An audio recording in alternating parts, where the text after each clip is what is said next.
Rocking રેનેટર્સ rocking એચિલર group આજે આપણે સાંથલ ગામમાં મહેસાણાની જોડે સાંથલ ગામ છે ત્યાં પાર્વતીબાને મળીએ છીએ. એમને ડાયાબિટીસ હતું, બીપી હતું અને પગે સોજા બહુ રહેતા હતા, એ ચાલી નતા શકતા. તો આજે એમને નોવા લેવાથી શું શું ફાયદા થયા એમના મુખેથી આપણે સાંભળીશું.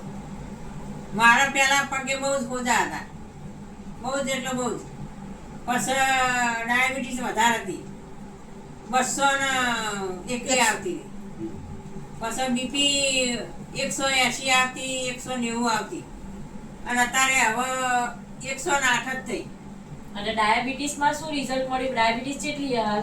હાલ 114 જ થઈ. અને પગમાં હોજા કેટલા હતા? પગમાં હોજા તો કહેવાય જ નહીં, એટલા બધા હતા. એવું એમ? હા, એવું. અને કેટલા દિવસમાં રિઝલ્ટ મળ્યું બા? હજુ મહિનો પૂરો નહીં થયો. એવું છે એમ. તો દોસ્તો દેખી રહ્યા છો કે પાર્વતીબાને આટલું શાનદાર રિઝલ્ટ મળ્યું છે. તો આવા વધુમાં વધુ રિઝલ્ટ મળે.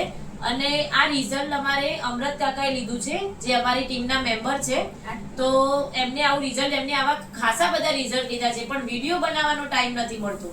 તો આજે અમે બેનના ઘરે આવ્યા હતા અને એમનું રિઝલ્ટ મળ્યું એટલે એમનો વિડીયો ઉતાર્યો છે. તો આવા શાનદાર બીજા પણ રિઝલ્ટ છે, તો વધારેમાં વધારે અમે વિડીયો લઈને આવીશું. તો વધારેમાં વધારે વિડીયો શેર કરજો. રોકિંગ રેનેટર્સ રોકિંગ અચીવર ગ્રુપ.